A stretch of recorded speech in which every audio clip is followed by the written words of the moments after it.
आपस में भगवत संबंधी बातें चलाते हैं, चल पड़ती है, तो भगवत संबंधी विलक्षण भाव पैदा होते हैं और वो भाव भगवान भेजते हैं, उनकी कृपा से होते हैं। और तरह तरह के भाव जो पहले उनके थे ही नहीं, वो आपस में प्रकट हो जाते हैं, तो एक दूसरे को बहुत विशेष लाभ होता है। तो ये तो बहुत ही अंतर परस्परम आ गया। और जो सुनाते हैं, एक दूसरे को कहते हैं, तो लीला सुनाने वाला कोई मिल जाए तो लीला कथा की बात हो जाती है। जैसे सनकादि की महाराज जी उदाहरण देते हैं कि कोई एक वक्ता बन जाता है, बाकी 3 श्रोता बन जाते हैं। सनकादि 4 ऋषि है ना, तो ऐसे प्रेमी भक्तों को सुनने वाला मिल जाए तो सुनते हैं, और कोई सुनाते हैं, और कोई सुनने वाला मिल जाता है तो सुनाने वाला मिल जाए तो सुनने लगते हैं। इस तरह से, लेकिन उसमें सुनाते समय वक्ता बनने का अभिमान नहीं होता, और सुनते समय श्रोता बनने की लज्जा नहीं होती, अर्थात केवल भगवान ही उनके लक्ष्य में रहते हैं। तो ये विशेष बात है जो आप सबके सहयोग से हमको मिल गई है जी। अभी 2 बातें रह गई। मदगत प्राण नहीं अच्छा, तुष्यंती और रमंती, ये 2 बातें फल रूप में आती है। जो मतलब इन सब से जो फल मिलता है वो है भगवान की लीला, कथा, गुण, प्रभाव आदि को एक दूसरे को जनाते हुए, कथन और चिंतन करते हुए वो साधक भक्त है, वो निरंतर संतुष्ट रहते हैं। तो उनका संतुष्टि का मूल कारण भगवान के सिवा और कुछ नहीं, केवल भगवान ही। रमंती च अर्थात एक तरह से रमण का अर्थ होता है आनंद और प्रेम। तो प्रेम में, उनमें, भगवान में और उनमें कोई भेद नहीं रहता, अर्थात जैसे भगवान और भक्त एक हो जाते हैं राधा कृष्ण की तरह, इस तरह से ये प्रेम की लीला अनंत काल तक चलती रहती है। तो तुष्यंती और रमंती का ये भाव है। नारायण लिखी थी तो ये नाम जैसे सोच के ही लाए थे, बाकी साधकों के लिए संजीवनी बूटी है, तो नाम के लिए कोई कैसे ये तो वास्तव में बात ऐसी है, महाराज जी ने ये बात कही थी कि अपन इसको विद्वत्ता की दृष्टि से नहीं लिखना है, अपने तो जो साधकों की समस्याएं हैं उनको कैसे सुलझाया जाए गीता जी के माध्यम से, इस दृष्टि से लिखाई गई थी। विद्वत्ता की दृष्टि तो बहुत सारी है, शंकराचार्य जी से लेकर के आज तक बहुत लोग हैं, पर ये साधक के किस तरह से लाभ हो और भगवान की कृपा का उसको जल्दी से जल्दी कैसे अनुभव हो, इस दृष्टि से ये लिखी गई है। तो इसलिए इसका ये नाम तो सार्थक ही है। वाकई बहुत राम राम भाई जी। राम राम जी अजय भाई जी ने भी पूछा ना कि क्या मतलब कि वो लाभ हुआ इस मीटिंग से जुड़ने पे, तो मैं तो बहुत ज्यादा रेगुलर भी नहीं रहा और बहुत समय भी नहीं हुआ मुझे जुड़े, लेकिन जब उन्होंने पूछा तो यही भाव आया कि इस मीटिंग से जुड़ने से मुझे साधक भी मिले और संजीवनी भी मिली, और इतने बढ़िया बढ़िया साधक डॉक्टर साहब की वाणी सुनने को मिली, राम अवतार जी, दिनेश जी और ओम प्रकाश जी, मतलब इतने बढ़िया, मतलब अनुभव अच्छा रहा, बहुत ही अच्छा लगा। इतनी अच्छी अच्छी बातें मिली कि हम उसको भी कह नहीं सकते यहाँ पर। तो एक तो साधक मिली, और दूसरी अमरता का अनुभव तो है ही है, सारा संजीवनी से तो संजीवनी भी मिल गई, तो साधक भी मिलते हैं और संजीवनी भी मिलती है, दोनों चीजें मिलती हैं। और दूसरा भाव ये आ रहा है कि जैसे हम मंगलाचरण पढ़ते हैं तो हम लास्ट में बोलते हैं संजीवनी वर्धताम, आशीर्वाद देते हैं, हमारा भाव रहता है। वैसे ही इस मीटिंग को भी हमारी तरफ से आशीर्वाद है या भाव है कि इसकी मीटिंग और बढ़ती जाए, जैसे यदि जा रहे हैं कि और लोग जुड़े तो और अधिकतर लोगों को लाभ मिले, बस ये है अपना भाव है, ये मीटिंग भी वर्धताम हो जाए। नारायण नारायण। तो ये कार्यक्रम क्या है, सभी का सामूहिक कार्यक्रम है, सबको प्रयास करना है कि अधिक से अधिक लोग इससे लाभ उठाएं। अपने को लाभ मिला है और घर बैठे बैठे, अब तो क्या है, घर बैठे बैठे जो मिल रहा है ऐसी चीज पहले कभी मिलती नहीं थी और इतना विलक्षण, तो ये सबको प्रयास करना चाहिए।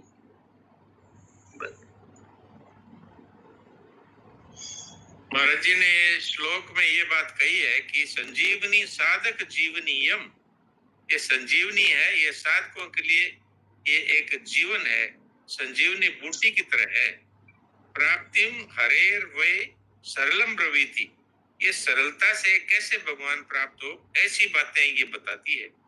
करोति दूरम पथि विघ्न बाधा, इस रास्ते में चलने वाले जो पथिक हैं उनकी जो भी विघ्न बाधाएं साधन में आने वाली हैं, अथवा काम क्रोध लोभ मद मोह इत्यादि जो कुछ भी उनमें पहले से रहे हैं, तो उनको दूर करने वाली ये साधक संजीवनी है। ददाति शीघ्रम परमात्म सिद्धिम, एक प्रकार से महाराज जी का आशीर्वाद है कि ये बहुत ही शीघ्र परमात्मा की प्राप्ति करवाने वाली है। जी और किसी भाई बहन को कोई भाव हो, नहीं तो फिर समय भी हो रहा है, और किसी के कोई भाव? वे जो संत जन के आगे सबके चरण प्रणाम, भक्ति दान दो। तो इस साधक संजीवनी में जो है सिर्फ अहंता परिवर्तन करने के लिए बताया गया है। पूरी साधक संजीवनी कभी आगे से पढ़े कभी पीछे से, और यहाँ तो खैर रेगुलर पढ़े ही, तो इसमें अहंता ही परिवर्तन करना है। जो शरीर और संसार जो नाम रूप से दिख रहा है, अब उसमें सिर्फ वासुदेव भगवान को ही देखना है, अपने सहित सब कुछ भगवान ही है। यही साधक संजीवनी सिखाती है, बताती है। और फिर सब में भगवान रूप जान करके उनकी हम बस उनके गोद में हम सोए हैं ऐसा अनुभव करना है। बस इतने से नारायण नारायण। हाँ जी, प्रवीण मल्होत्रा जी, कोई और कोई भाव आए हो तो बता दो, फिर डॉक्टर साहब से भजन सुनेंगे। आप थोड़ा सा। राम जी, राम राम। हाँ, राम राम राम राम। हाँ, साधक संजीवनी से मैं 5-6 महीने से जुड़ा हूँ। बहुत अच्छा लगता है, मतलब जिस तरह से संचालन किया जाता है और जिस तरह से इतने सारे वक्ता आके समझाते हैं, किसी का कोई भी प्रश्न हो बहुत अच्छे से समझाते हैं। और जो जितनी डिटेल में स्वामी जी ने लिखी है ना, ऐसा संभव ही नहीं है कि किसी का कोई सवाल रहता रह जाए। सब जवाब इसमें मिल जाते हैं। और एक जो परिवर्तन अपने आप में मैं महसूस करता हूँ ये है कि इसके पहले संसार की तरफ जो आकर्षण है, जो आकर्षण लगता था, अभी लगता है कि संसार कुछ है ही नहीं, कोई आकर्षण लगता ही नहीं है। लगता है बस भगवान के नाम में ही बैठे रहे, उनकी याद में ही बैठे रहे। ये बहुत बड़ी मतलब अपने आप में मुझे वो चीज लगती है। राम राम। जिंदल जी डॉक्टर साहब राम राम। सेठ जी महाराज जब बांकुड़ा में रहते थे तो कलकत्ता आना जाना उनका बहुत होता था। गोविंद भवन भी चालू हो गया था, और उससे पहले गोविंद भवन से पहले एक बांसतला में था, वहाँ थे, वहाँ स्वामी जी महाराज भी रहे। और उनके जो गोपाल भवन, हाँ आज भी है डॉक्टर साहब वो। तो वहाँ कलकत्ता में पहले लोगों की परिवार ज्यादा नहीं थे, गद्दियों में रहते थे लोग। तो दिन में तो काम करते थे और रात में सत्संग करते थे। तो शेठ जी ने बांकुड़ा के और कलकत्ता के बीच में चक्रधरपुर है, तो अगर कोई बांकुड़ा वाले जाए तो कलकत्ता 4-5 घंटा लगे, और कलकत्ता वाला जाए तो बांकुड़ा 4-5 घंटा लगे। तो चक्रधरपुर उन्होंने बीच की जगह 2-2.5 घंटा में बांकुड़ा से चक्रधर पहुंचे, और कलकत्ता वाले भी 2-2.5 घंटा में चक्रधरपुर पहुंचे। तो वहाँ स्टेशन के पास घुड़शाला थी, वहाँ उन्होंने साफ करवा लिया, और शनिवार को रात को वहाँ कलकत्ता वाले पहुंच जाते और बांकुड़ा वाले भी सेठ जी और पहुंच जाते थे। रात भर कीर्तन करते और सुबह में कलकत्ता वाले अपनी ट्रेन पकड़ लेते और बांकुड़ा वाले सेठ जी चले जाते। इस रूप में उन्होंने किए सत्संग की धारा को प्रभावित किया, और आज हमें घर बैठे बैठे मिल रही है। कितनी सौभाग्य की बात। नारायण नारायण। ऐसी बात है। संतों का जो संकल्प है ना, वही काम कर रहा है। हाँ जी, बिल्कुल बिल्कुल एकदम। उनका ये संकल्प था कि ये जो गीता ज्ञान की धारा है ये ऐसी प्रवाहित हो। और ये बात अभी कही भी गई थी कि उनका ये संकल्प कब पूरा होगा कि जन्मते ही और गीता बोले बालक। तो इस तरफ हमारा जितना प्रयास है अपने पास उसको पूरा लगाना चाहिए, यही बात। जी, नारायण नारायण। डॉक्टर साहब वैसे तो कहते हैं कि भाई हर कोई कहता है कोरोना बहुत खराब है, कोरोना में बहुत नुकसान हुआ, बहुत हुआ। बाकी अपने सत्संग वालों के लिए तो कोरोना रामबाण उपाय हो के आ गया, जैसे तो घर बैठे जैसे कोरोना में ही शुरू हुआ था। हाँ, मैं आपको ये भी बता दूं, हमारा जो पारिवारिक सत्संग होता है रात को 8 से 8:40, ये संतोष भाई पंसारी, ये सूरत की हैं बहन जी, उन्होंने कहा था कि कोरोना में हम सारे दिन घर में बैठे रहते हैं, तो 5-6 लोग परिवार के थे और मैं था, बस इसी से शुरू हुआ था। तो आज वो उसमें बस लगभग 100 परिवार जुड़ गए। जी, बढ़िया। तो ये कोरोना ने ऐसा हाल किया, भगवान की कृपा से आया। हाँ जी, दायमा जी बोलिए। हाँ, प्रणाम डॉक्टर साहब, प्रणाम। प्रणाम प्रणाम। हाँ, मैं भी आपके सत्संग से जुड़ा हूँ जी, और मुझे तो बहुत ही लाभ हो रहा है, बहुत अच्छा लग रहा है।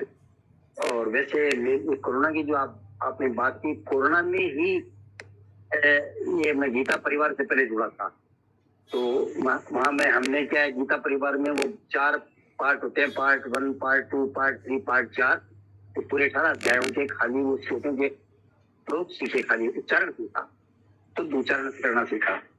और उसमें 6 अध्याय में हमने जो परीक्षा भी पास की, इसमें मुझे बहुत अच्छे नंबर मिले। समझ लीजिए 200 में से 197 और 1 में से 100 में से 100 मेरे कंठस्थ करने का। उसके बाद में मेरी, वैसे मैं राष्ट्रीय स्वयंसेवक संघ से जुड़ा हुआ हूँ, बड़े नियमित जाता था, लेकिन ये गीता में जुड़ने के बाद में और वहाँ गीता परिवार में वो जो एक दीप्ति पारिक है, वो ये साधक संजीवनी का सहारा लेते हुए श्लोकों का अर्थ बताती थी, उच्चारण सिखाती थी। मुझे इतना अच्छा लगा कि बाद में उन्होंने अपनी गीता रस धारा बनाई, जैसे अपने यहाँ साधक संजीवनी का ग्रुप है, उनका गीता रस धारा का इतना बढ़िया वो विवेचन करती है, इतना सुंदर मतलब उसका व्याख्यान होता है कि बड़े बड़े संत भी नहीं कर पाते शायद, ऐसा मैं मानता हूँ। डॉक्टर साहब बताएंगे, डॉक्टर साहब कभी कभी आजकल जुड़ने लगे हैं उसमें, मैं नहीं जुड़ा था उनको, लेकिन ये डॉक्टर साहब मिल जाने के बाद में डॉक्टर साहब से मेरा परिचय मतलब ये समझिए कि वो एक संजोग है, ये भगवान की बड़ी कृपा है, असीम कृपा है। मेरे रतनगढ़ का हूँ मैं, रतनगढ़ में मेरे मतलब गुरुजी थे, ब्राह्मण जी, उनके आप दामाद हैं, और ये बहुत अच्छे परिवार से आते हैं डॉक्टर साहब। और फिर ये स्वामी जी के अनन्य भक्त साथ रहे हैं, प्रेमानंद जी के, तो उनके सत्संग से तो मुझे बहुत लाभ मिलता है। और फिर ये साधक संजीवनी जो ग्रुप है, इसमें मुझे जोड़ा सावरमल जी मटोलिया फरमा, यहाँ सूरत के हैं, उन्होंने मुझे कहा कि आपको गीता में बहुत रुचि है और आप इस साधक संजीवनी ग्रुप से जुड़ जाइए, तो उन्होंने मुझे जोड़ा। और जोड़ा के बाद में ये डॉक्टर साहब, अजय जी जिंदल, सुरेश जी करनानी, और हमारे जो बद्री भाई जी, बद्री जी तोस्मीवाल, ये भी मैं जानता हूँ, तो ये मेरे को भी जानते हैं।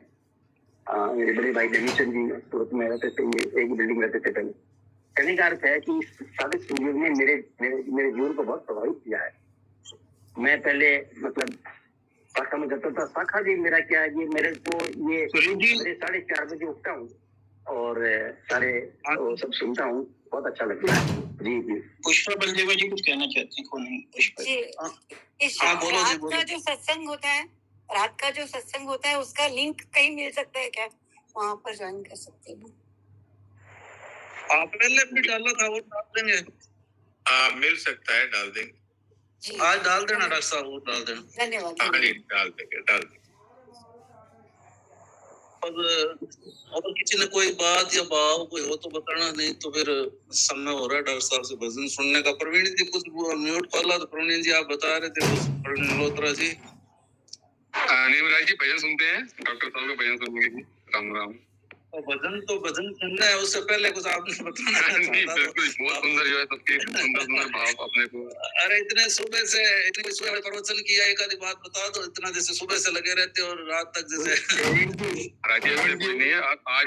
आज स्वामी जी का जो सुबह प्रवचन में चर्चा की थी, वो महाराज जी ने प्रवचन दिया था 21 मार्च 1985। समझो 40 वर्ष के बाद जो है आज प्रवचन में चर्चा हुई। तो श्रोता ने महाराज जी से प्रश्न पूछा, महाराज जी मौजूद संसार के रहते हुए परमात्मा का अनुभव नहीं हो रहा है, और महाराज जी ने उस श्रोता का जो मौजूद शब्द ऐसा पकड़ा, महाराज कहते आप ये बताओ संसार मौजूद कहाँ पे है, संसार मौजूद है क्या? वो मौजूद शब्द महाराज ने शुरू से लेके अंत तक उस प्रवचन में छोड़ा नहीं।